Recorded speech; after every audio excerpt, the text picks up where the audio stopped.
भारतीय बाज़ारों के अभी हालचाल चलते हुए दिखाई दे रहे हैं। भारतीय बाज़ारों के हालचाल बिल्कुल ठीक नहीं हैं। ठीक इसलिए कह सकते हैं क्योंकि भारतीय बाज़ार बॉटम पर खड़ा है। बॉटम पर जो आप देख सकते हैं कि आज भी 86 पॉइंट की गिरावट के साथ 24,970 के लेवल्स आते हुए दिखाई दिए। तो ये लेवल्स अच्छे नहीं हैं। भारतीय बाज़ार 24,900 तोड़ते हैं तो आगे दिक्कतें बन सकती है। इसीलिए मैं बोल रहा हूँ आपके पास थोड़ा मौका तो है स्टॉप लॉस छोटा लगाकर बड़ी रिकवरी का, लेकिन फिर भी थोड़ी दिक्कतें भारतीय बाज़ारों में अभी बनती हुई दिखाई दे रही हैं। जब तक भारतीय बाज़ारों में 25,075 का लेवल जो कि एक कॉल राइटर्स का जोन है वो पार नहीं होगा तो 25,200 नहीं आएगा। 25,200 आना बहुत ही ज़रूरी है, उसके ऊपर ठहरना बहुत ही ज़रूरी है, तब जाके लगेगा कि भारतीय बाज़ारों का मौसम बदलता हुआ दिखाई दे रहा है। आप यहाँ पे कॉल और पुट राइटर्स का डेटा देखोगे तो आपको समझ में आएगा कि कॉल राइटर्स किस हिसाब से हावी होते हुए दिखाई दे रहे हैं 25,000 के लेवलों पे, 25,100 के लेवलों पे और 25,200 के लेवलों पे। सभी चीज़ें आपको यहाँ पे क्लियर हो जाएगी क्योंकि 25,000 के लेवलों पे करीब 1 करोड़ 10 लाख का वाई है, 25,100 के लेवलों पे 1.4 करोड़ का और 25,200 पर भी 1.02 करोड़ का। 25,000 के लेवलों पर करीब 62,000 का कॉल राइटर्स ऐड हुए हैं, तो ये बहुत ही बड़ा लेवल्स यहाँ पे साबित हो सकता है।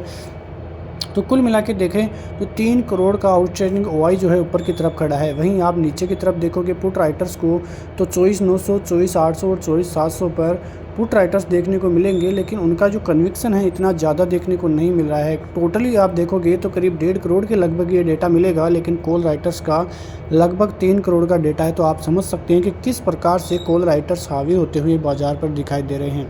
जो सबसे बड़ा रीज़न है वो रीज़न भारतीय बाज़ारों में गिरावट के पीछे का केवल एफआईआईज की बिकवाली है। एफआईआईज जब तक अपनी बिकवाली छोड़ेंगे नहीं तब तक भारतीय बाज़ारों में जो है इतनी ज़बरदस्त रिकवरी आएगी नहीं। एफआईआईज की भी छोड़ो, जब डीआईआईज भी बाई करना आप थोड़े कम कर दिए हैं,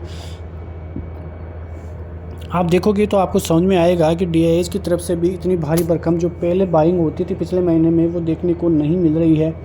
एफआईआईज टोटली आप देखो तो करीब 62,128 करोड़ का माल इस महीने में अब तक 15 दिनों में ही बेच चुके हैं, जबकि डीआईआईज की तरफ से लगभग 60,000 करोड़ की खरीदारी देखने को मिली है, तो वहाँ पर भी वो फिचरते हुए ही दिखाई दिए हैं। तो कुल मिला के डेटा आप देखोगे तो आपको समझ में आएगा कि भारतीय बाज़ारों में ये जो समस्याएँ हैं वो बनती हुई दिखाई दे रही हैं।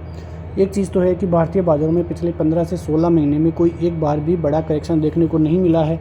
हो सकता है इस बार बड़ा करेक्शन आ सकता है, लेकिन करेक्शन जब ही देखने को मिलेगा जब बाज़ार 650 से 700 का लेवल तोड़ेंगे, जो कि की रेजिस्टेंस लेवल है, एक बड़ा सपोर्ट जोन आपको यहाँ पे देखने को मिलेगा। उससे पहले यदि 24,900 के लेवल टूटते हैं, 24,800 के लेवल टूटते हैं तो भी थोड़ी दिक्कतें बनेगी, क्योंकि एक बॉटम तक बाज़ार फिर से जाए तो फिर दिक्कतें हो सकती हैं। हो सकता है कि भारतीय बाज़ार डबल बॉटम बना के एक फिर से ज़बरदस्त रिकवरी दे सकता है, लेकिन फ़िलहाल ऐसा मानना मुश्किल ही है। जब तक एफआईआईज की सेलिंग रुकेगी नहीं, भारतीय बाज़ारों में बड़ी रिकवरी देखने को मिलने के चांसेस जो है कम ही होते हुए दिखाई दे रहे हैं। तो उम्मीद तो यही है कि भारतीय बाज़ारों में रिकवरी आनी चाहिए, लेकिन अमेरिकी बाज़ारों की तरफ से भी अभी का जो फ्यूचर्स का हालचाल है ज़्यादा देखने को नहीं मिल रहा है। फ्लैट ही जो है यहाँ पे फ्यूचर्स होते हुए दिखाई दे रहे हैं। उसके अलावा जो चाइनीज़ बाज़ार है वहाँ पर भी जब तक पैकेज नहीं आ जाता है तब तक भारतीय बाज़ारों का रुख भी कायम नहीं रहेगा, क्योंकि भारतीय बाज़ारों का रुख तभी जाके बनेगा जब चाइनीज़ बाज़ारों का पैकेज आ जाएगा। या तो पैकेज होने के बाद भारतीय बाज़ारों में ज़बरदस्त गिरावट देखने को मिलेगी, या पैकेज का असर यदि चाइनीज़ बाज़ारों पर देखने को नहीं मिलता है तो फिर भारतीय बाज़ारों में अच्छी खासी रिकवरी ऊपर की तरफ देखने को मिल सकती है। तो ये चीज़ें काफ़ी अहम साबित हो सकती है। उधर देखें तो महाराष्ट्र में 20 तारीख को चुनाव है, 20 नवंबर से, तो उसका इम्पैक्ट आगे आने वाले दिनों में देखने को मिलेगा। उसके अलावा आप देखोगे तो ईसीबी की जो ब्याज दर है उस पर फैसला आना है, तो उसका भारतीय बाज़ारों पर इम्पैक्ट पड़ने वाला है। उधर बैंक ऑफ जापान की तरफ से बड़ी खबरें आती हुई दिखाई दे रही है, लेकिन अमेरिकी बाज़ारों में देखोगे तो काफ़ी ज़बरदस्त रैली जो है अमेरिकी बाज़ारों की तरफ से देखने को मिली है पिछले कई दिनों में। और यहाँ पे एस&पी की पोस्ट भी आप देखोगे तो वहाँ पे लगभग 46 टाइम था जब 2024 में उन्होंने ऑल टाइम हाई लगाया है।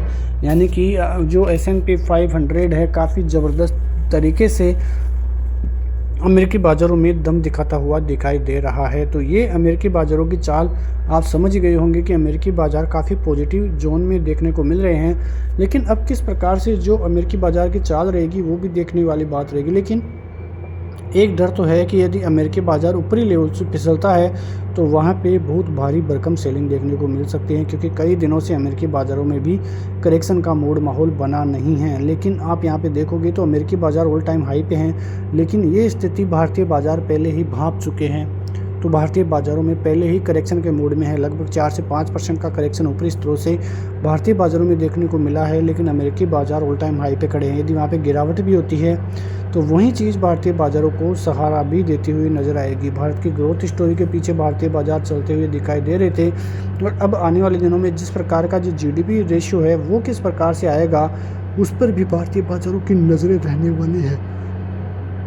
तो फिलहाल यदि आप बाज़ार में हैं तो थोड़े दिन इंडेक्स से बच सकते हैं, स्टॉक वाइज ही ट्रेड लें तो आपके लिए काफ़ी अच्छा साबित हो सकता है। तो ये सभी चीज़ें बाज़ार के लिए काफ़ी अहम रहने वाली है, इस पर आपकी नज़रें भी रहनी चाहिए।